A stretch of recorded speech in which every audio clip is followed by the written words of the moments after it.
pagi sekali lagi semuanya.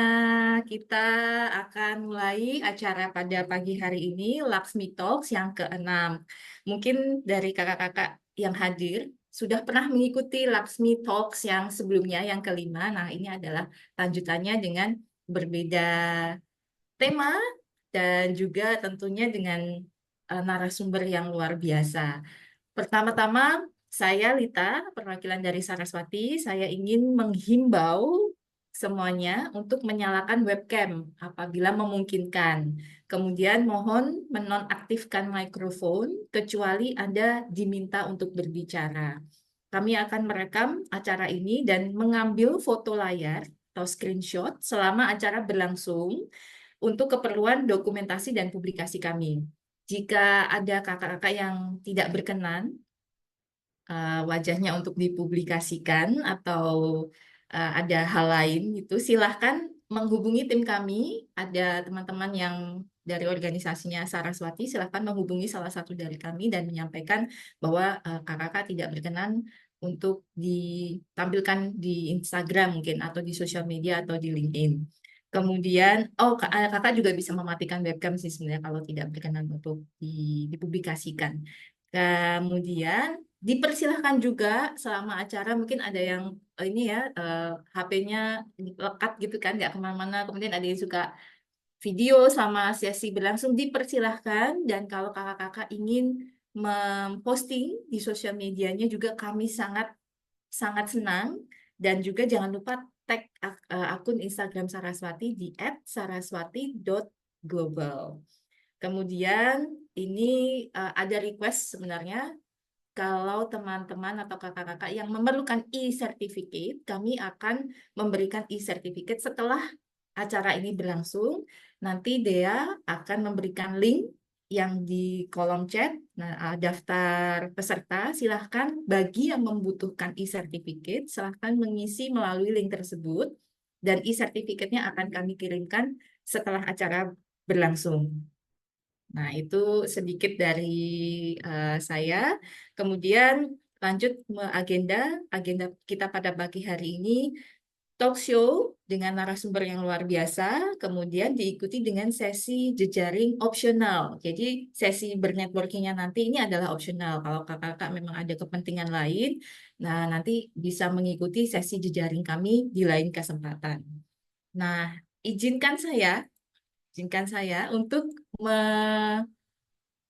menceritakan sedikit ini tentang sebenarnya Saraswati itu apa sih dan Laksmi itu siapa gitu. Karena kadang-kadang Saraswati nama orang ya atau Laksmi itu siapa ya Laksmi atau oh Saraswati ini universitas gitu. Tapi sebenarnya Saraswati ini kita adalah firma konsultan yang memang mendukung kepemimpinan perempuan karena hampir 90% dari tim Saraswati itu adalah perempuan. Kemudian kami juga mendorong inovasi dan peningkatan pendekatan di sektor development. Isu-isu yang kami kerjakan meliputi gender, equity atau kesetaraan, diversity atau keragaman, dan social inclusion. Kemudian cara pendekatan kami itu adalah kemitraan yang berdampak atau impactful partnership, seperti yang kita kerjakan pada pagi hari ini, Laksmi Talks. Nah, sekarang kita lanjut nih sebenarnya Laksmi ini apa gitu. Laksmi adalah inisiatifnya Saraswati.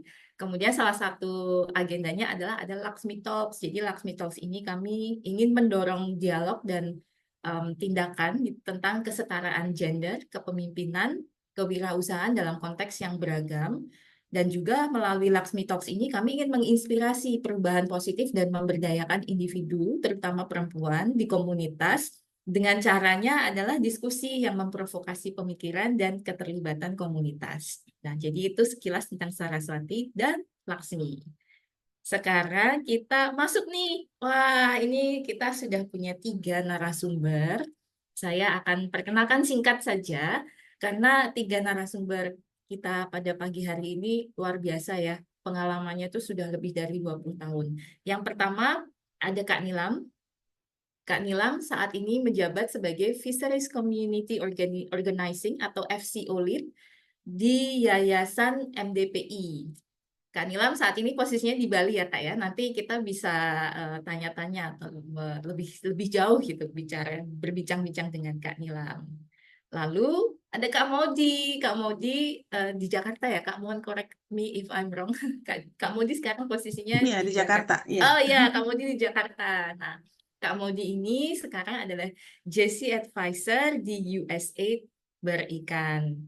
Kemudian yang ketiga narasumber kita adalah ada Kak Ririn. Kak Ririn lagi di Ubud nih. Jadi vibes-nya tuh vibes Zen Ubud gitu ya Kak ya. Kak Ririn adalah tim leader Eco Fishing Port Miras AFD. Kemudian talk show kita tuh akan dipandu oleh narahubung gitu ya. Narahubung gimana sih? Moderator. Nah, moderatornya dari Saraswati ada Kak Rati. Kak Rati ini kalau di Saraswati, Kak Rati sebagai resource lead dan Kak Rati baru saja pindah ke Bali. Wah, senang aku ada temannya sekarang. Nah, itu tadi profil singkat dari narasumber kita pada pagi hari ini dan moderator. Nanti saya akan kirimkan profil lengkap narasumbernya melalui kolom chat. Langsung saja panggung virtualnya saya kasih ke Kak Ratih sebagai moderator kita pada pagi hari ini. Silahkan Kak Ratih. Makasih Kalita. Sebenarnya nggak baru sih, saya on off gitu di Bali. Bali selalu memanggil soalnya, nggak tahu kenapa. Padahal udah berusaha cabut sejauh-jauhnya, terus balik-balik lagi. Mungkin nanti Kak Ririn yang punya energi Zen bisa menjawabnya. Kenapa? Oke, thank you Kalita. Jadi selamat datang lagi semuanya di sini nih, exciting banget ya kita. Lumayan nih pesertanya banyak banget, jadi mudah-mudahan nanti diskusinya bisa hidup. Kalau misalnya ada pertanyaan atau apa, silakan bisa di kolom chat ya Kalita ya. Nanti kita akan berusaha untuk menjawab satu persatu. Kalau waktunya tidak memungkinkan, kita bisa lanjutkan di email atau WhatsApp. Nah, ini supaya mungkin tadi sudah dikenalkan sama Kalita, tapi kita take it personal dulu nggak apa-apa ya Kak Ririn, Kak Modi, sama Kak Nilam. Soalnya kami tuh penasaran sebenarnya apa sih yang membuat kakak bertiga ini tergerak gitu sebagai perempuan untuk apa aktif di dunia perikanan, kelautan, dan bekerja dengan mama-mama ya Kak Nilam ya. Kalau misalnya kita di timur Indonesia yang aktif di bidang itu gitu di Indonesia. Nah, siapa dulu nih yang mau menjawab? Apa sih yang bikin passion-nya itu di situ gitu? Ya mungkin aku ya. Mohon maaf nih, Silakan. suara rada-rada serak, agak kurang, apa namanya, kena flu soalnya beberapa hari lalu. Ya, halo, selamat pagi semuanya. Saya Maudy Cynthia, GC Advisor untuk Project USAID Berikan. Jadi USAID Berikan ini apa kepanjangannya USAID Bersama Kelola Perikanan. Jadi mungkin saya jelaskan dulu ya apa itu USAID Berikan. Jadi proyek ini adalah proyek 5 tahun, proyek kerjasama, proyek bilateral kerjasama pemerintah Amerika Serikat dan Indonesia. Dalam hal ini kita berkoordinasi langsung dengan Kementerian Kelautan dan Perikanan. Jadi apa namanya kalau untuk pertanyaan mengapa gitu saya tertarik untuk bekerja di sektor perikanan, sebenarnya apa 20 tahun lalu, tahun 2004 sampai 2006 kalau nggak salah, saya masih bekerja di sebuah lokal NGO namanya Pilar Perempuan di Sulawesi Utara. Kita berpartner dengan USAID Coastal Resources Management Program waktu itu. Jadi kita bekerja dengan ibu-ibu pesisir untuk program diversifikasi rumput laut budidaya sebenarnya ya. Kalau diberikan ini lebih ke tangkap, perikanan tangkap. Nah, yang membuat apa namanya menarik bekerja di ibu-ibu pesisir kebanyakan di remote islands. Jadi intervensi dari kita itu secara langsung itu berdampak ya. Jadi misalnya dari ibu-ibu yang kita tahu teman-teman perempuan di apa komunitas nelayan, komunitas pesisir tuh apalagi di remote islands itu banyak sekali tantangannya ya. Aksesnya tuh masih kurang gitu. Dan ketika kita datang bekerja bersama mereka, ada hasilnya terlihat gitu, ibu-ibu yang dulunya sangat pemalu, yang tidak memiliki cukup kepercayaan diri, kemudian leadership mereka terlihat. Sebenarnya mereka sudah punya leadership, tapi kemudian ada banyak tantangan yang nanti kita diskusikan selanjutnya lebih lanjut. Dan ketika kita bekerja bersama mereka, terlihat hasilnya itu adalah apa ya? Itu tuh proses yang membuat saya belajar juga dari teman-teman perempuan di sana, dan juga ada kebanggaan sendiri gitu. Jadi ketika saya punya kesempatan untuk bekerja di sektor ini lagi, saya nggak mikir dua kali, saya langsung bilang oke, karena saya mengerti bekerja di sektor perikanan, bekerja bersama ibu-ibu di komunitas nelayan, itu pasti tantangannya tuh banyak. Namun ketika kita ngelihat hasilnya, itu tuh jadi terlupakan gitu. Tantangan apalagi Medan ya. Medan nih kita harus pergi ke pelosok dengan waktu yang lama, perjalanan laut, belum faktor cuaca dan sebagainya. Jadi itu kemudian yang membuat saya eh, apa eh, nggak bilang tolong mikir-mikir dulu atau gimana gitu, ketika kesempatan datang langsung saya ambil itu. Makasih. Makasih Kak Modi, luar biasa ya. Jadi ada kepuasan tersendiri ketika hasilnya kelihatan gitu ya Kak. Meskipun tadi Iya, kita di benar. balik layar cerita sih butuh banyak sunscreen. Modalnya sunscreen Kak. Kak. Benar-benar yang sering terlupakan dipakai ya, Iya, ketika di lapangan. ketika di lapangan. Ya kalau ya boleh denger dikit nih lagi dari Kak Ririn dulu deh, habis itu Kak Nilam. Ya, Kenapa terima tertarik nih? kasih. Selamat pagi semuanya. Salam dari Ibu, saya Ririn Sepsani. Memang kalau saya sendiri background-nya kan memang cukup beragam ya, tapi pengalaman dunia aktivisme dan dunia kerja saya itu tidak terlepas dari soal governance. Jadi menyangkut semua, kemudian soal isu-isu gender, demokrasi, lingkungan gitu, dan soal laut ini Marine and Fisheries dan fokus pada bagaimana situasi nelayan itu kita itu beruntung banget ya hidup tumbuh di negara kepulauan terbesar di dunia. Bayangin nggak, sudah lebih dari 2.344 jenis ikan. Lalu ada 2.500 rumpun udang dan lain-lain. Kita bentangan luas yang luar biasa. Kita menyebut jayalah kita di laut katanya ya, kata pemerintah di tahun 2014 itu bilang istilahnya itu apa? Apa Kak? Jales Veva Jaya Mahe. Yes, jayalah kita Hafal. di laut gitu ya. Tapi kenyataannya dari 83.000 lebih desa kita itu, lebih dari 12.000 adalah desa di wilayah pesisir. Saya tidak bisa menyebut dalam angka yang nyata, karena kalau kita ambil dari berbagai data, itu beda-beda semua. Tapi yang fakta kita temukan adalah kemiskinan kita yang paling ekstrim di tengah sumber daya laut yang luar biasa itu adalah justru di kawasan pesisir. Ironi yang lain adalah sumber daya perikanan kita yang tinggi ini, 80% perempuan berkontribusi di dalam pengolahan perikanan. That's absolutely fantastic gitu ya. Tapi ini yang kemudian saya tertarik mempelajari lebih dalam. Dulu saya pegang proyek untuk IUU Fishing, Unregulated, Unreported Illegal Fishing di bawah Kementerian Susi waktu itu dibentuk. Jadi saya makin mengenali soal bisnis proses dan situasi perikanan dan kelautan kita gitu ya.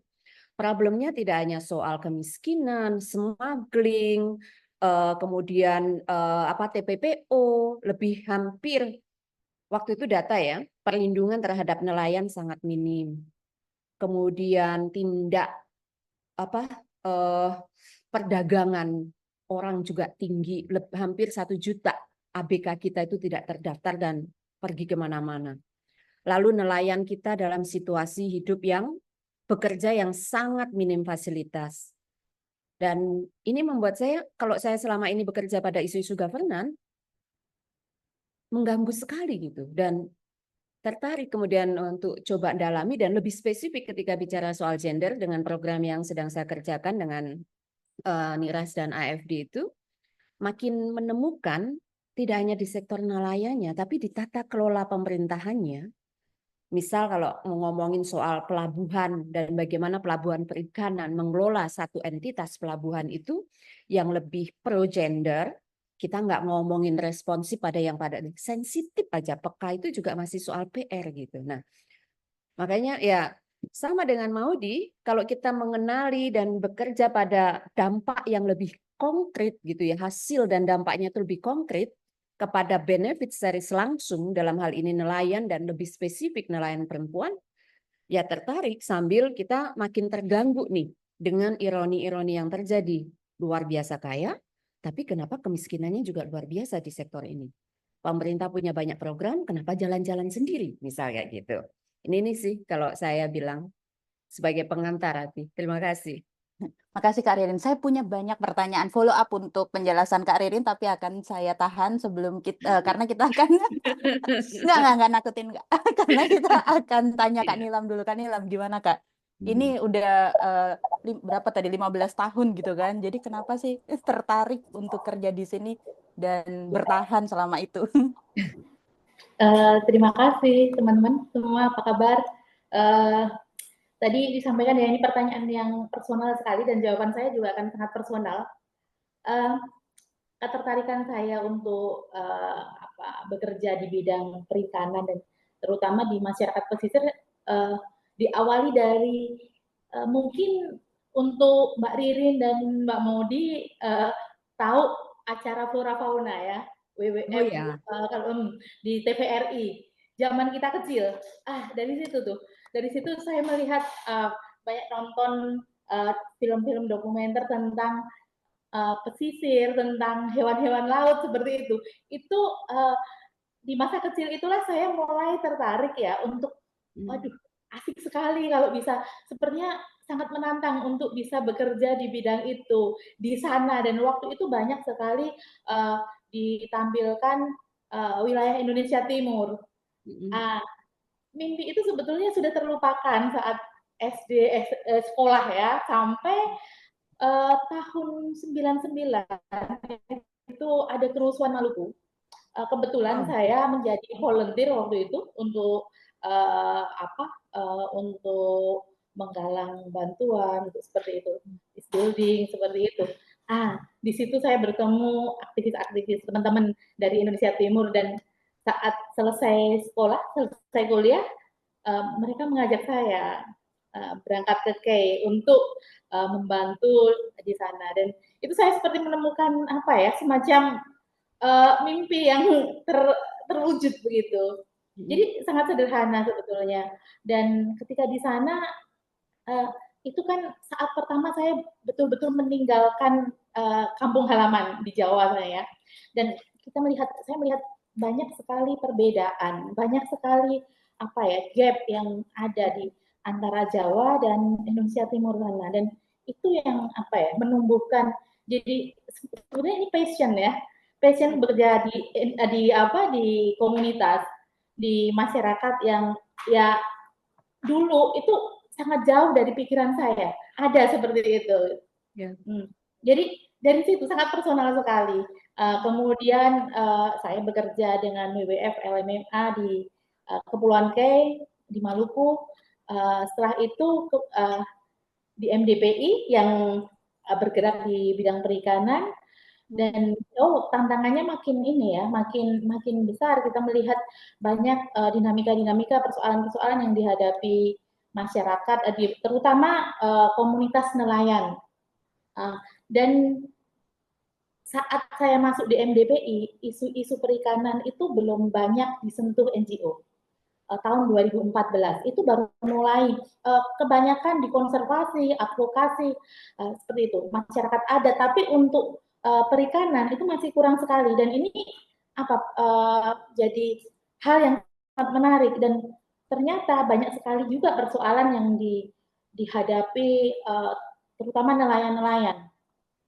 Bagaimana mereka bisa menjual ikannya dengan dengan harga yang kompetitif, terus kemudian bagaimana kehidupan mereka sehari-hari. Jadi memang saya sendiri dan MDBI sebetulnya tidak secara spesifik bekerja untuk isu gender, tapi lebih ke komunitas nelayan dan tapi secara tidak langsung apa yang kami kerjakan itu juga membangun kapasitas perempuan yang ada di komunitas pesisir.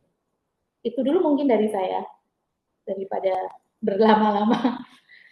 Menarik Kak, menarik. Terima kasih sudah share pengalaman hidup personal juga ya Kak. Ini appreciate. Karena memang apa sih, saya jadi bisa relate gitu loh Kak Nila. Meskipun filmnya beda sih, saya nontonnya Anak Seribu Pulau. Agak ke 90-an. Itu juga jadi kan terinspirasi ya. Mungkin sekarang perlu film-film dokumenter seperti itu lagi kali ya. Cuma kalau Kak Nilam tidak keberatan, mumpung masih di Kak Nilam nih. Kalau kita kan passionate gitu ya, Kak Nilam juga passionate kerja di di kepulauan gitu kan, di pulau-pulau, kemudian dengan teman-teman di pesisir Indonesia. Cuma sebagai manusia pasti ada saatnya burnout gitu Kak, karena kita menghadapi isu yang udah dikerjakan puluhan tahun tapi hasilnya masih gini-gini aja gitu. Nanti Kak Modi sama Kak Ririn bisa argue saya ya kalau misalnya statement saya salah. Nah, itu gimana ya? Kira-kira apa sih permasalahan yang paling bikin Kak Nilam tuh gemes gitu? Ini kok nggak berubah-berubah sih gitu. Tadi udah disinggung dikit sama Kak Ririn. Orang wilayahnya paling kaya tapi kemiskinannya paling tinggi gitu. Gimana dong? Ya, kalau mau melihat perubahan signifikan gitu ya memang ini ya memang sulit ya. Tetapi sebetulnya perubahan itu ada walaupun sedikit-sedikit, apalagi ketika kita memang berada di situ di komunitas, kita akan bisa melihat sedikit-sedikit perubahan dan juga mungkin kenapa ini lambat, kenapa ini sulit sekali untuk perbaikan-perbaikan kita lihat secara signifikan, itu karena kebijakan dari pemerintah tidak tidak banyak yang kurang sesuai dengan apa yang dibutuhkan di komunitas, di masyarakat. Itu yang kami lihat sebagai memang MDPI kan bekerja di ini ya, di kampung-kampung, sering sekali kita lihat bahwa kebijakan dari atas, aturan-aturan yang dikeluarkan itu tidak sesuai dengan realita yang ada di lapangan, dan juga tidak sesuai dengan apa yang misalnya aturan harus begini, tetapi kemampuan masyarakat untuk melakukan itu masih jauh seperti itu. Itu mungkin yang ini ya, yang bisa kami lihat. Selain itu juga karena kekurangan pendampingan. Menurut saya pelatihan apapun, aturan pelatihan apapun, tapi kalau kemudian tidak disertai dengan pendampingan, tidak ada kemudian kesempatan untuk mengimplementasikan apa yang ada di dalam pelatihan tersebut, itu akan tidak mau bilang percuma, tetapi maksudnya akan sulit sekali untuk kemudian itu berpengaruh terhadap kemajuan begitu. Makasih banyak Kak Nila. Mungkin kita ke narasumber yang lain dulu ya. Kak Ririn dulu deh, nanti ke Kak Modi dibalik.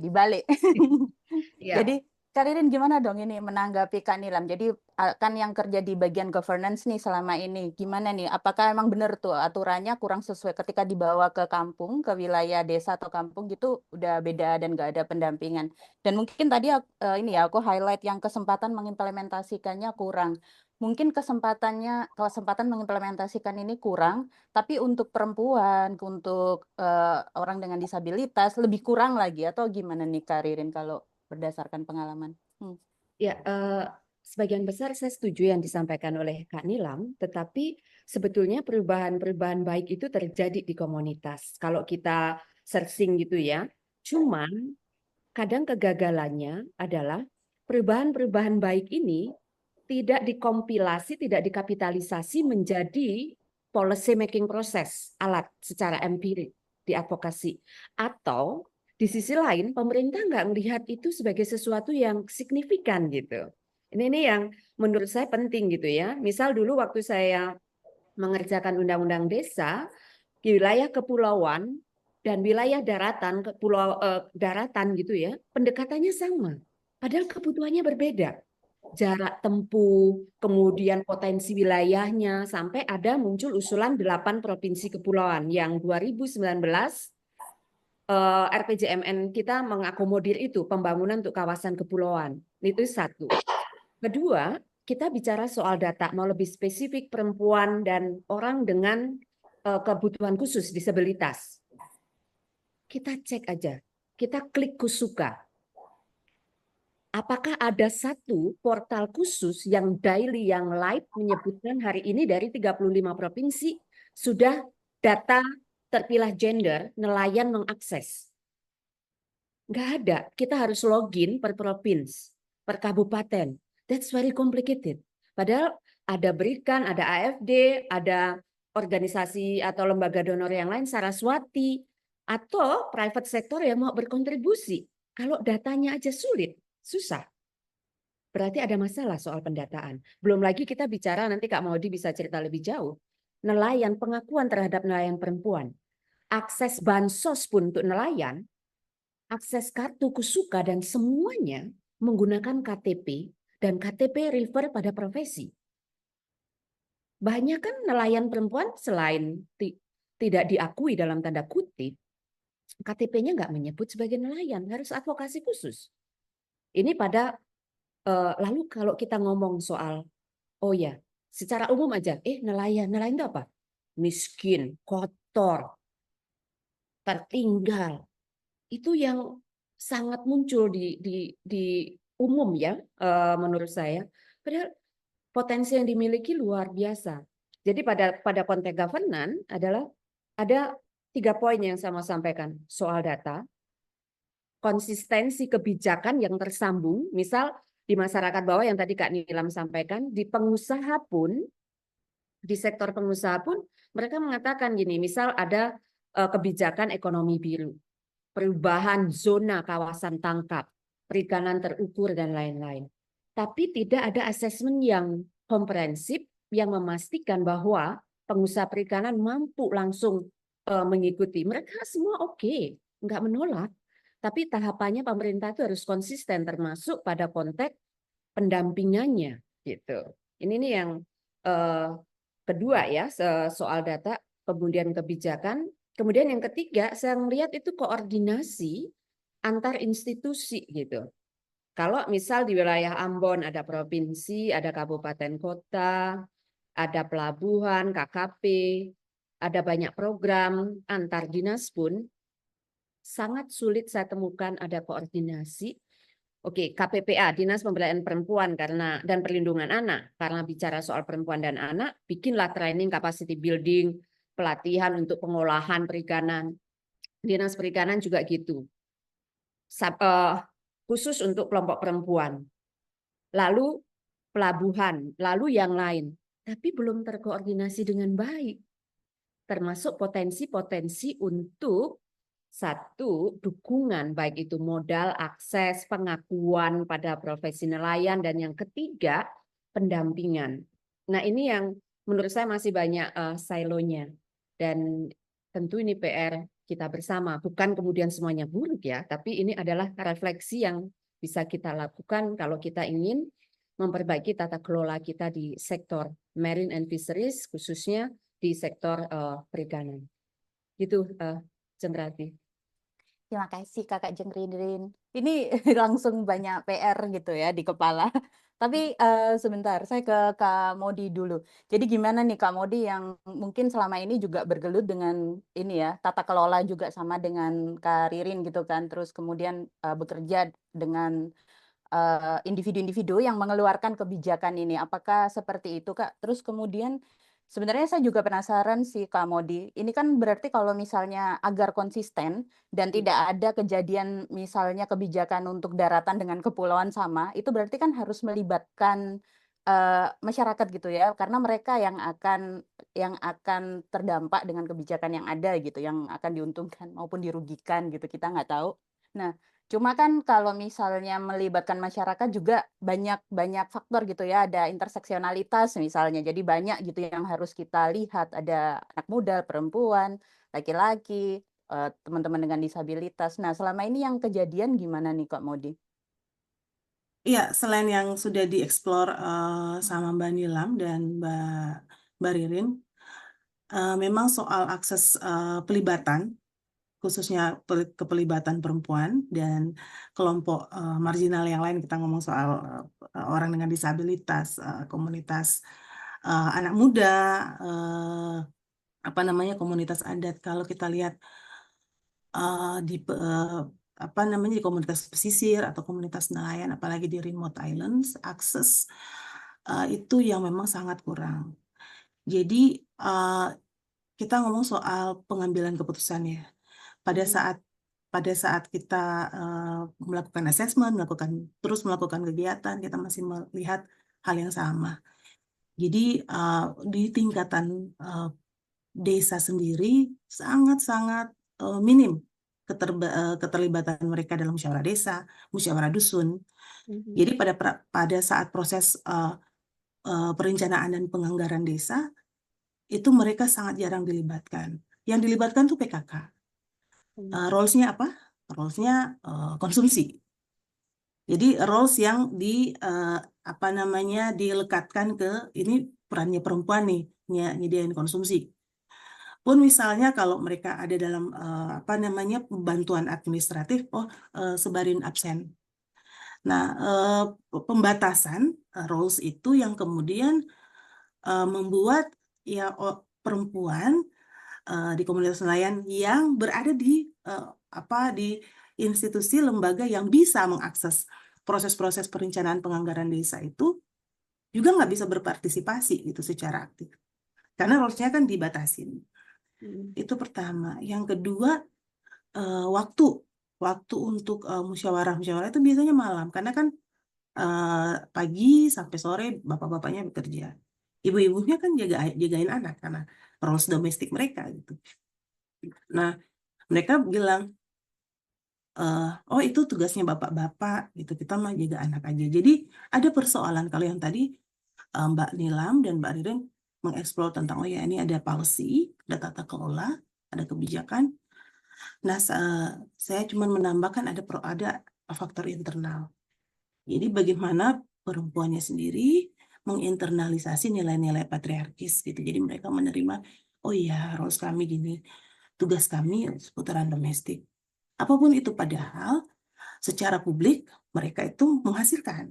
Jadi mereka rata-rata kan juga pengolah ikan. Jadi mereka bergantung pada hasil tangkapan suami, mereka mengolahnya. Pada saat musim musim angin, itu mereka tuh punya resiliensi yang kuat sebenarnya. Mereka bisa switch, mereka punya diversifikasi usaha, menjual kue atau jadi buruh bubut gitu atau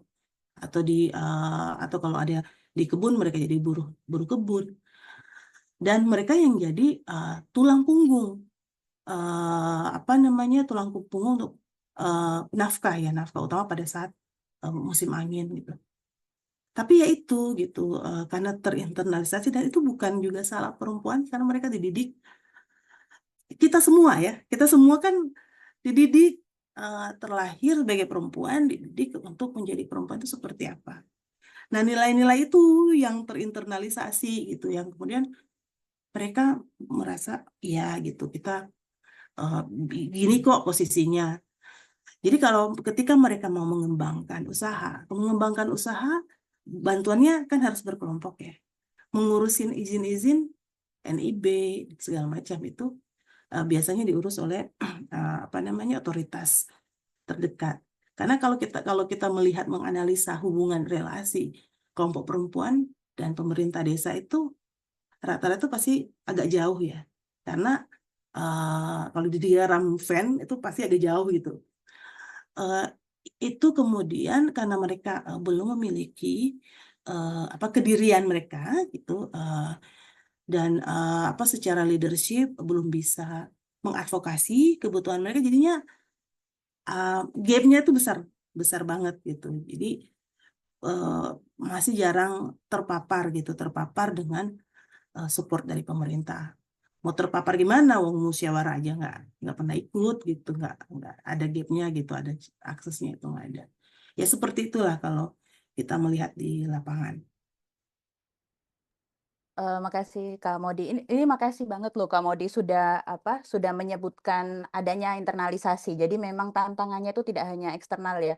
Mungkin kita semua di sini sebagai perempuan yang lahir, tumbuh dan besar di Indonesia juga sedikit banyak menginternalisasi nilai-nilai patriarki itu juga kan ya. Jadi untuk menentang atau unlearn gitu, untuk nggak kayak melupakan itu juga effort itu. Jadi nanti mungkin pertanyaan selanjutnya untuk Kak Maudi sama Kak Ririn adalah, karena saya mau tanya Kak Nilam, jadi saya tanya dulu supaya ada waktu berpikir.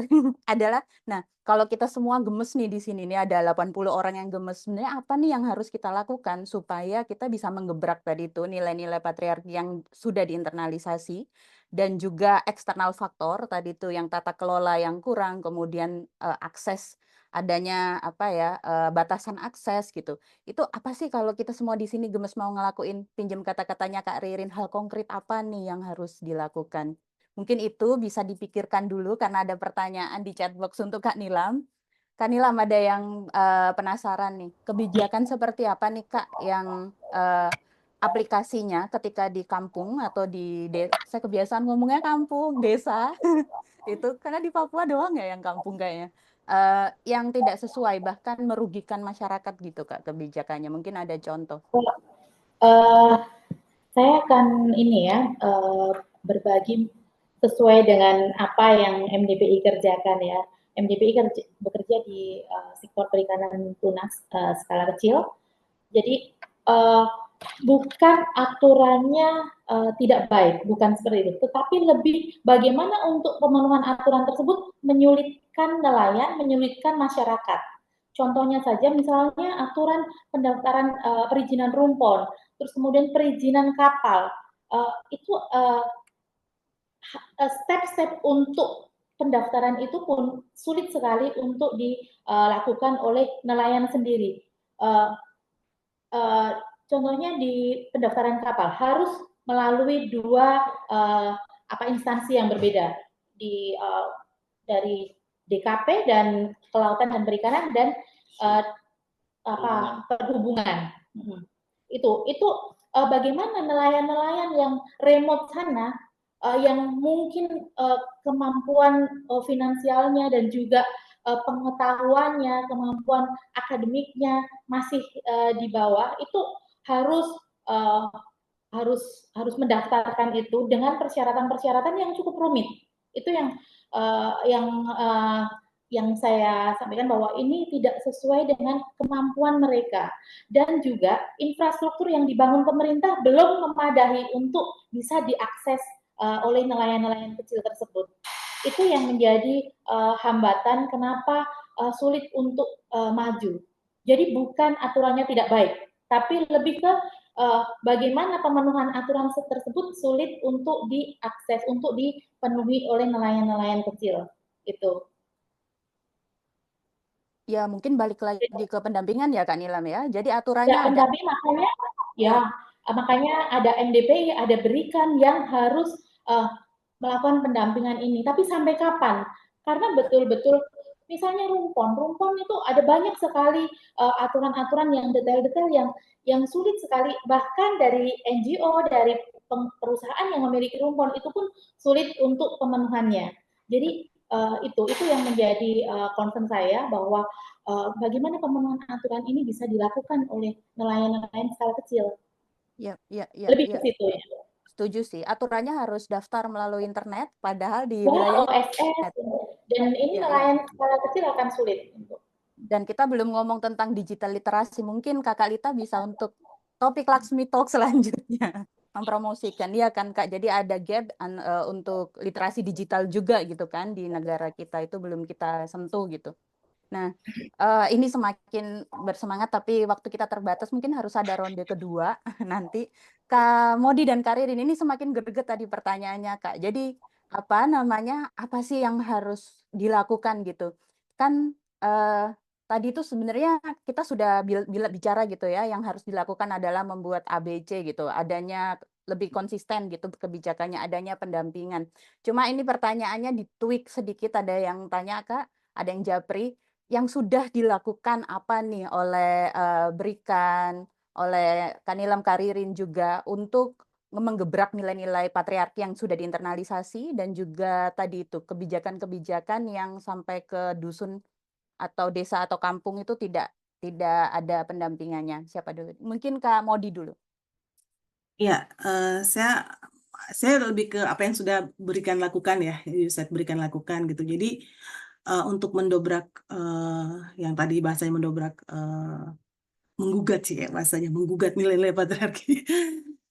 Jadi kita itu melakukan yang namanya kita melakukan bisa dibilang itu penguatan kapasitas ya. Kita bilangnya pendampingan tatap muka. Kenapa dibilang pendampingan tatap muka? Kan ada apa namanya ada serius rangkaian kegiatannya. Jadi pertama itu kita melakukan yang namanya modelnya kayak sesi diskusi. Kita langsung ke apa namanya ke komunitas-komunitas nelayan, kelompok perempuan, kelompok anak muda. Tapi sebelum kita melakukan yang namanya gender assessment dulu. Jadi bersama KKP waktu itu kita melakukan gender assessment di 8 provinsi target. Kita identifikasi gender gaps-nya. Kemudian kita bikin yang namanya gender equality and inclusive development action plan. Jadi action plan itu merupakan hasil dari rekomendasi hasil dari gender assessment. Jadi kita dapat identifikasi persoalannya dan banyak banget, misalnya persoalan apa namanya masih kurangnya pemegang kusuka perempuan dan kelompok marginal lainnya gitu, dan masih akses terhadap bantuan kelompok perempuan masih sangat kurang. Belum lagi nilai-nilai budaya di beberapa tempat di P3A-nya bilang bahwa kasus-kasus kekerasan berbasis gender itu banyak ditemukan di wilayah pesisir. Nah, yang kita lakukan adalah melakukan yang namanya sesi awareness dulu. Jadi kita nggak bisa langsung datang terus ya perempuan harus begini, laki-laki harus begini gitu, nggak bisa gitu. Jadi kita datang dulu, kita membangun trust bersama komunitas, kemudian bekerja bersama, sangat erat kerjasama dengan KKP, DKP, dan pemerintah desanya. Baru kita melakukan yang namanya penguatan kapasitas. Yang kita lakukan adalah memperkenalkan key konsep dari gender. Jadi kita mulai dari kita memetakan gimana sih pekerjaan ibu-ibu dan bapak-bapak, kita sandingkan. Biasanya terlihat pekerjaan ibu-ibu lebih banyak ya. Nah, dalam apa namanya pertemuan itu, diskusi itu tidak hanya perempuannya, karena kita butuh men as ally. Kita butuh dukungan dari suami-suami, kita butuh dukungan dari laki-laki untuk bisa bekerja sama. Jadi bareng kegiatannya. Jadi jadi bapak-bapak tuh bisa ngelihat, oh ternyata memang benar gitu. Istri saya punya beban pekerjaan yang sangat multi gitu, yang sangat banyak. Setelahnya kita ngomongin soal konsep gendernya seperti apa, dan kita come up dengan action plan. Action plan-nya itu seperti apa yang mau ibu-ibu dan bapak-bapak lakukan. Nah, setelah itu kita mendampingi dengan memonitor action plan mereka. Jadi kita tidak ada sesi gender yang nggak ada action plan. Semua harus ada action plan karena kita ingin melihat perubahan. Perubahan tidak hanya mindset tapi perilaku. Perubahan tidak hanya di diri perempuan tapi di diri laki-laki juga. Karena selama ini kita belajar dari pengalaman, kalau kita hanya menguatkan perempuannya saja agak susah gitu. Jadi kan kita kita pada saat melakukan kegiatan itu kita tidak mau kita punya prinsip yang namanya do no harm. Jadi do no harm itu misalnya kalau kita encourage teman-teman perempuan di pesisir, di komunitas nelayan untuk kamu harus punya usaha. Kamu tidak bisa gitu hanya bergantung ke hasil tangkapan suami kemudian diolah dan itu diolah untuk rumah tangga, gitu aja, harus punya income generate-nya. Tapi di satu sisi kita melihat mereka kan kebebanan karena yang tadinya mereka full di domestik, mereka akan punya tanggung jawab untuk bekerja mencari uang, gitu kan. Nah, seperti ini tuh kita harus perhatiin, kita harus melihat, oh kalau gitu kita harus mendorong kerja sama yang equal antara suami dan istri di di lingkup domestik. Nah, itu yang kemudian kita kuatkan. Nah, setelah itu mempersiapkan ibu-ibu dan teman-teman perempuan kita untuk menjadi leadership dengan cara misalnya memberikan coaching session dan sebagainya, dan juga memperkenalkan mereka pada forum-forum pengambilan keputusan di level desa atau di level provinsi. Misalnya di level provinsi itu ada namanya forum komite pengelola bersama perikanan, itu bersama MDPI juga ya, kita kerja bareng untuk support forum-forum tersebut. Nah, kita melibatkan teman-teman perempuan, anak muda yang sudah kita kapasitasi untuk ngomong, ini kebutuhan kalian apa. Sebagian dari mereka masuk dalam struktur forum, struktur komite, kebanyakan sih di bisnis, di panel bisnis ya. Jadi mereka tuh bisa punya exposure terhadap informasi yang lebih luas, exposure ke networking. Jadi kalau mereka punya kebutuhan, mereka tahu harus kemana. Yang selanjutnya adalah salah satu gap yang kita temukan pada saat gender assessment adalah yang tadi yang sudah dibilang tadi sama Nilam ya, kalau nggak salah. Banyak perempuan yang tidak, kelompok-kelompok mereka tuh memang susah mendapatkan akses to finance untuk kredit yang berbunga rendah misalnya. Nah, kita mencoba untuk mencari alternatif peluang pendanaan, misalnya lewat dana desa. Jadi salah satu wilayah yang berhasil di mana ibu-ibunya berhasil mengadvokasi dirinya ya, terlibat dalam pengambilan keputusan musyawarah musdes, kemudian usulan mereka itu dimasukkan dalam perencanaan penganggaran desa dan mereka mendapatkan bantuan peralatan. Alhamdulillah banget, itu memang di Desa Kawa, Seram bagian barat, Maluku, itu mereka sudah bisa mengakses bantuan. Nah, itu prosesnya nggak serta-merta gitu, prosesnya panjang ya, karena kita punya penguatan kapasitas. Dan benar apa yang disampaikan Nilam, proses pendampingan itu harus biasanya sih di desa itu ada penyuluh ya, penyuluh perikanan. Kita bisa bekerja bersama para penyuluh perikanan di sana karena mereka juga punya banyak informasi. Cuman mungkin karena wilayahnya tuh besar, luas-luas ya. Wilayah kita kan, kepulauan kita tuh luas-luas gitu. Even dari satu desa ke desa yang lain tuh bisa nyebrang. Nah, secara resources memang pemerintah juga tidak memiliki keterbatasan ya. Dan kita bisa bekerja sama dengan misalnya penyuluh pada saat kita melakukan mendampingi prosesnya teman-teman perempuan kita dalam proses advokasi perencanaan penganggaran desa, itu penyuluh aktif itu karena kita memang bekerja juga bersama. Penyuluh aktif mendampingi karena kalau berikan kan pada saat itu belum punya partner, kita belum bisa yang secara intens di lapangan gitu. Jadi itu ya yang bisa kita lakukan. Di sisi lain juga kita mensupport kebijakan-kebijakan yang bertujuan untuk pengelolaan perikanan berkelanjutan gitu. Jadi menyusun misalnya rancangan pengelolaan perikanan RPP, wilayah pengelolaan perikanan Indonesia, terus pergub juga pergub untuk pengelolaan perikanan, itu kita aktif di situ dan memasukkan kebutuhan yang kita dapatkan dari lapangan. Jadi kita mainnya both di supply dan demand side, seperti itu. Iya. Thank you Kak Modi. Thank Jadi you. sebenarnya udah banyak ya yang sudah dilakukan oleh USAID Perikan gitu ya. Dan tadi itu juga ada salah satunya apa namanya, untuk meningkatkan akses ke Kusuka gitu kan, terus ke bantuan. Nanti mungkin di selanjutnya saya penasaran sih Kak, mungkin nanti bisa dikasih contoh action plan-nya nih apa sih ketika ketika ada gender assessment gitu ya, karena pengen denger langsung gitu kebutuhan masyarakat yang terkait gender itu apa. Tapi kalau tidak memungkinkan tidak apa-apa, nanti saya telepon Kak Maudy secara tersendiri. Kak Oke, Ririn, siap.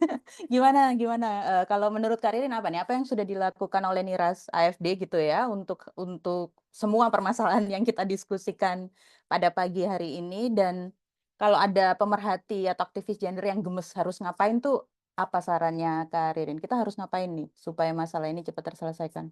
Ya, sebetulnya overall pada konteks awal yang disampaikan oleh Kak Maudy ya, pasti penting kita buat gender assessment gitu. Dan kami ongoing sebetulnya pada proses diagnostik dulu apa situasinya, karena fokus yang sedang saya kerjakan ini sebenarnya pada tata kelola pelabuhan, dan di pelabuhan itu kan mempertemukan semua entitas di sektor perikanan khususnya. Di sana ada industri perikanan, ada nelayan, ada nelayan tuh macam-macam kan, yang mulai dari tangkap, olah dan lain-lain gitu. Nah, intinya di pelabuhan perikanan KKP punya program untuk membangun eco fishing port with a gender equality. Jadi pertama pada konteks ekonya sustainable, berkelanjutan, dan kalau kita lihat pada situasi nelayan, dan nelayan perempuan itu justru berkontribusi besar pada pengelolaan perikanan yang berkelanjutan. Mereka tahu peduli terhadap lingkungan. Bahkan kalau kita temukan di kawasan laut gitu ya, wilayah desa-desa pesisir, siapa sih yang konsisten kelola sampah-sampah, bersihkan laut segala macam, ini contoh yang paling simpel saja, komunitas perempuan gitu. Kemudian yang kedua, sebetulnya situasi kerja di sektor perikanan. 80% itu pengelolaan perikanan oleh perempuan. Industri-industri perikanan itu sebagian besar tenaga kerjanya adalah perempuan, tapi fakta yang terjadi adalah rata-rata buruh kontrak, harian, borongan. Kemudian fasilitas kerja yang tidak baik. Jadi bisa kalau kamu pilah ikan, ngolah ikan itu 8 jam berdiri. Size pengolahannya, pilah ikan itu. Terus kalau lembur, rata-rata per jam di lembur itu antara 8.000, 10.000 sampai 12.000 per jamnya. Kemudian untuk ruang istirahat nggak ada. Itu di wilayah yang kami lakukan riset. Kemudian yang ketiga adalah misal di sektor pelabuhan itu ya, soal water and sanitation itu problem. Kemudian ruang untuk, kan ada ama-ama atau mama-mama penjual ikan, itu juga fasilitasnya masih belum memadai. Jadi memenuhi standar ECO itu masih harus PR pada konteks desain, perencanaan, implementasi, dan mengawalnya. Lalu pada konteks gender, jangankan gender equality ya, kita mau melihat pada konteks gender, peka, ya blind peka, sampai pada konteks transformatif itu jalan panjang gitu. Nah, yang digambarkan oleh Kak Nilam dan Kak Maudy adalah fakta nyata gitu. Tapi yang menarik begini sebetulnya kawan-kawan semua. Masyarakat Indonesia itu somehow di tengah memang kultur kita yang feodal dan patriarkal pada 3 peran, produksi, reproduksi, dan peran komunitas. Pada konteks reproduksi ya domestik, perempuan, karena kultur feodal dan patriarkal kita itu sangat lekat gitu. Tapi kalau pada konteks menghasilkan ya, punya income, punya nilai uang gitu, produksi dan komunitas, perempuan sebetulnya juga besar andilnya, tapi pada konteks upah, fasilitas itu jauh. Ada beda, masih banyak yang membedakan, bahkan belum diakui. Kecuali dia kepala keluarga. Gitu. Kepala keluarga itu pun dia, oh karena nggak ada yang lain. Tapi kalau tadi profesi nelayan perempuan, hampir sulit. Mungkin Kak Nilam dan komunitasnya juga mau harus memperjuangkan dari yang paling dasar. KTP harus diubah.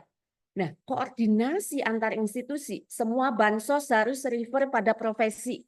Misal, kalau ngomongin nelayan, bantuan, semua pada konteks harus memperjelas apa latar belakang pekerjaannya. Di Spenduk Capil harus melihat ini, KKP harus melihat ini, KPPA harus melihat ini, Kementerian Sosial, Kementerian Koperasi, kalau mau dukungan langsung pada kelompok perempuan dan minoriti yang lain. Kalau nggak menempatkan data pilah yang jelas, susah gitu. Nah, yang saya mau bilang dalam konteks masyarakat kita adalah kalau pemerintahnya jelas gitu ya, programnya jelas, masyarakat itu ngikut kok. Oh ya, ini ada program pemerintah. Cuman cilakanya adalah sering berubah-ubah, tidak ada panduan yang jelas, sosialisasinya kurang, gitu. Durasinya bisa cepat, tiba-tiba udah ada kebijakan baru, program baru, Kak Nilam dan komunitasnya pusing, ya kan? Itu pada konteks grassroots, belum lagi pada konteks yang level kalau kita bawa pada konteks ekonomi politik, siapa yang bermain pada sektor ini, sektor ekonominya, pebisnisnya siapa, investasinya siapa, pada konteks politik siapa yang berkuasa. Nah, ini yang menurut saya harus dilihat. Jadi mulai dari konteks makro, pemerintahan secara lengkap dari pusat sampai daerah, sama sampai bawah di komunitas. Kalau tadi Kak Maudi bilang soal pendampingan pada level desa, kita lihat data desa pesisir, profil desa, cek aja. Dari profesi warganya, berapa nelayan, dari 12.000 lebih desa pesisir itu yang mencantumkan data nelayan dipilah berdasarkan gender. Saya tidak yakin itu sudah lengkap. Gitu. Kusuka, tadi saya bilang, mau lihat, klik KKP, data berapa yang akses Kusuka seluruh Indonesia dan data pilahnya. Website pemerintah, termasuk saya cek website pelabuhan ya, yang dikelola langsung oleh KKP. Kalau kita cek websitenya, belum semuanya punya data pilah. Industri yang di sana pun belum semuanya ada data pilah.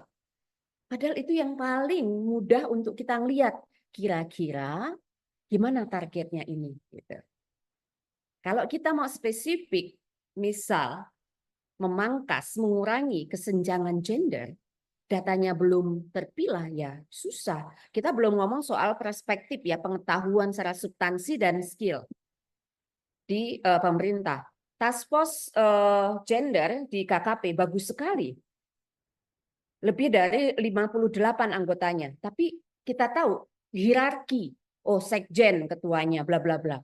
Bukan berdasarkan orang yang memang secara khusus memang punya tugas untuk memastikan pengarusamaan gender. Yang kedua, programnya rencananya banyak, budgetnya selalu nggak ada.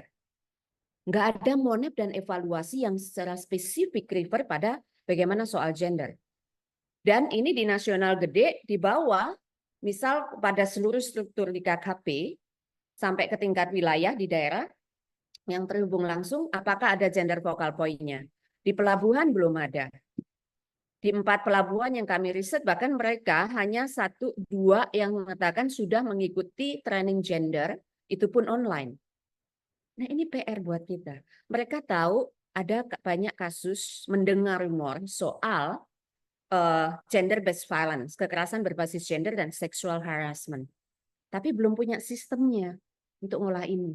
Gitu. Ini PR menurut saya memang cukup besar PR yang kita punya, tetapi kalau kita kulik-kulik pendekatan strategis mana pintu masuknya, misal berikan di 8 provinsi kalau tidak salah, fokus mengelola pendampingannya dari bawah, bahannya, Pemda yang oke, desa yang oke, itu diolah.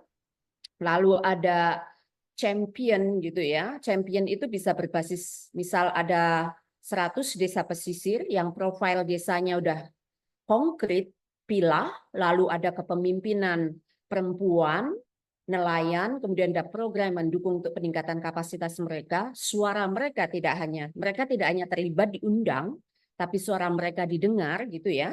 Dan alokasi dana desa itu spesifik bisa jadi ya, rekomendasi setelah berikan berproses gitu, ada alokasi khusus yang memang diambil dari dana desa dan dukungan pihak lain yang ada, fokus pada peningkatan kapasitas dan ekonomi dan positioning perempuan nelayan di desa, that would be very fantastic gitu. Dan cerita-cerita perubahan inilah yang didokumentasikan, dikapitalisasi menjadi alat advokasi gitu.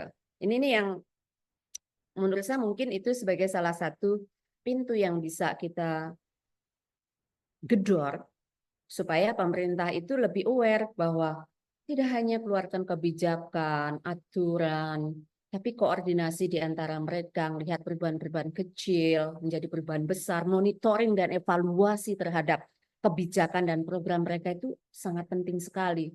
Indeks kinerja pemerintah daerah spesifik, misal soal ngomongin di sektor perikanan dan kelautan, nggak ada tuh chapter khusus atau mention soal bagaimana kondisi nelayan dan nelayan perempuan.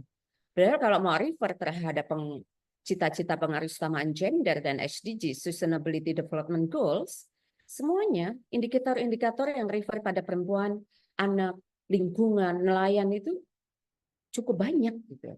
Nah, ini nih reflektif ya. Saya tidak mau melihat pada hanya sekedar mengkritik, tapi saya melihat fakta yang ada dari dokumen, dari riset yang dilakukan, dan bagaimana kita melakukan, memberikan rekomendasi untuk perbaikan itu. Gitu. Berarti klik data websitenya Pemda ini, oh data pilahnya udah ada, oh penduduk 1.200.000 adalah nelayan. Nelayan perempuan ini bahkan dipilah lebih detail, mudah. Jadi siapapun yang akan memberikan dukungan dalam program atau capacity building or whatever, mudah, targetnya jelas gitu. Mengukur perubahannya juga jelas. Nah, Republik Plus 62 inilah yang kita cintai, kita banggakan, tapi belum bangga pada potensi yang dimiliki oleh rakyatnya. Gue mulai lagi kompor, maaf. Nggak apa-apa, Kak. Ini Selamat kan pagi. bukan thank you, Kak Ririn. Ini kan bukti bahwa kita cinta Republik 62 ya. Kita mau Iya. gitu kan untuk apa improve, untuk memperbaiki. Cuma itu menarik sekali sih. Aduh, aku udah dicolek-colek sama Kakak Litah bahwa waktunya sudah habis. Tapi Oh kalau iya.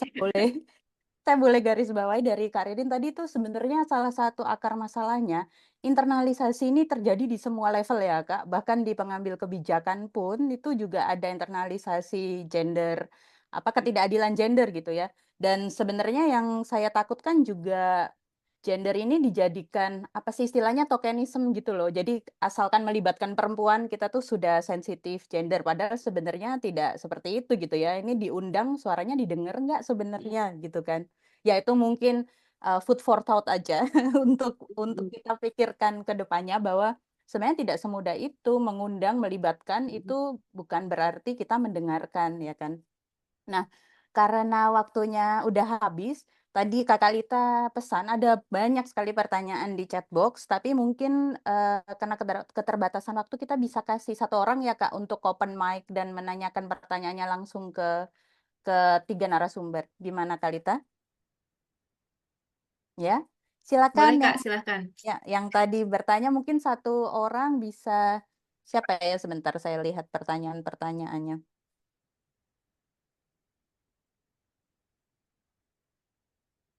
Ada yang terakhir ini ada Kakak Krisna dari Kupang. Mungkin Kak Krisna mau buka mikrofonnya kemudian langsung bertanya pada narasumber. Siapa yang mau ditanya? Silakan Kak Krisna. Halo, selamat siang kakak-kakak semuanya. Mohon maaf ini saya off cam soalnya lagi sambil ngomong anak juga. Ya. Aman Cuman Kak. ini materinya tuh saya sangat menarik sekali untuk saya ikuti karena memang saya juga ibu rumah tangga yang sedang berbisnis mikro sebenarnya UMKM di pengolahan ikan tuna. Seperti itu. Jadi bisnis saya ini sedikit sharing itu sudah dari 2018 tapi memang seperti yang disampaikan kakak tadi bahwa saya mengalami berbagai macam kesulitan mulai dari yang untuk izin usahanya, saya bolak-balik ke dinas untuk kasih tahu oh ini saya ada usaha ini dan memang saya juga secara pribadi belum tergabung dalam komunitas-komunitas yang terkait dengan perikanan. Jadi menurut saya memang dari yang kakak paparkan tadi kita butuh difasilitasi dan juga didampingi gitu. Kalau untuk pengalaman, secara pengalaman kita tahu terjun ke lapangan seperti apa, tetapi kami juga butuh ilmu yang lebih bagaimana untuk kami mengelola ikan seperti itu. Dan juga sebagai perempuan, saya dari jam 4 pagi, misalkan saya ke pasar, itu saya mengalami pengalaman seperti kayak pelecehan secara verbal. Karena misalkan di pasar itu 90% itu laki-laki. Dan kita pergi pagi-pagi, mereka melihat dan ada yang ya seperti itu, kayak tidak diutamakan begitu kayak saya kadang berpikir bahwa oh mungkin harga ikan mereka bisa berpura-pura mengasih tahu kalau itu harganya seperti itu karena saya perempuan kadang saya berpikirnya seperti itu. Jadi yang saya mau tanyakan kalau ikan tuna ini kan Kak Kanilam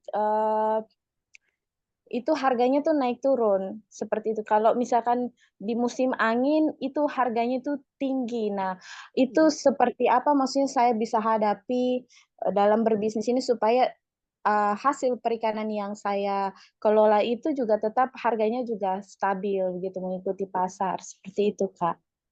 Makasih.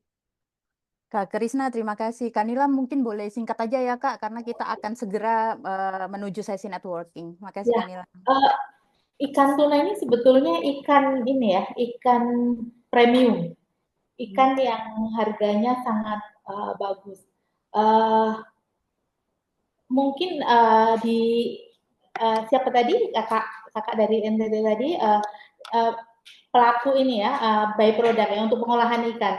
Jadi kalau di dampingan MDPI ikan tuna biasanya diekspor, tidak yang paling utama produk utamanya diekspor, baru kemudian untuk waste-nya, untuk sampingannya, misalnya kepala dan tetelannya itu baru diolah oleh ibu-ibu. Jadi bagaimana mengatasi perbedaan harga ketika musim sedang tidak musim tidak baik dan kemudian sedang musim baik harganya turun itu lebih ke bagaimana rumah tangga nelayan mengelola keuangannya. Karena memang ketika banyak harga akan turun, tapi ketika sedikit produknya harga akan naik. Itu sudah hukum pasar ya. Agak sulit kita untuk ini. Tetapi jika ikan itu diekspor, ikan itu ini lebih stabil lagi harganya. Tapi kalau di lokal memang sulit untuk kita mengendalikan fluktuasi harga tersebut. Jadi kalau menurut saya pribadi, bagaimana rumah tangga mengelola keuangannya dengan baik, bagaimana komunitas nelayan, komunitas di pesisir itu terliterasi dalam pengelolaan keuangannya. Itu sih yang lebih kita tekankan dari MDPI ini. Bagaimana mengelola keuangan saat musim sedang tinggi dan kemudian saat musim sedang rendah. Itu. Karena kalau harga kita sulit untuk mengontrol. Itu pasar. Kalau terutama harga di lokal. Suplai ikan banyak, pasti harga turun. Suplai ikan sedikit, harga akan naik. Begitu. Thank you Kanilam. Itu mungkin ini ya nanti salah satu contoh dari pelaku gitu ya Kak Krisna bagaimana perempuan pebisnis ya woman entrepreneur di pesisir. Nanti kita bisa mudah-mudahan ini bukan menjadi pertemuan yang awal dan akhir gitu ya Kak Krisna, Kanilam. Jadi bisa terus-menerus kita memiliki diskusi-diskusi seperti ini gitu karena menurut saya sangat bermanfaat gitu langsung mendengar dari pelaku di lapangan gitu ya yang memiliki usaha di pesisir. Oke. Kasih Thank you Kak Krisna, makasih banyak Kak Nilam, Kak Ririn, Kak Modi, luar biasa sekali sih. Saya bersemangat sekali loh, padahal masih pagi, ya nggak terlalu pagi juga, karena ngobrol dengan kakak-kakak bertiga. Saya kembalikan ke Kakak Lita ya untuk sesi networking. Makasih lagi Kak Lita.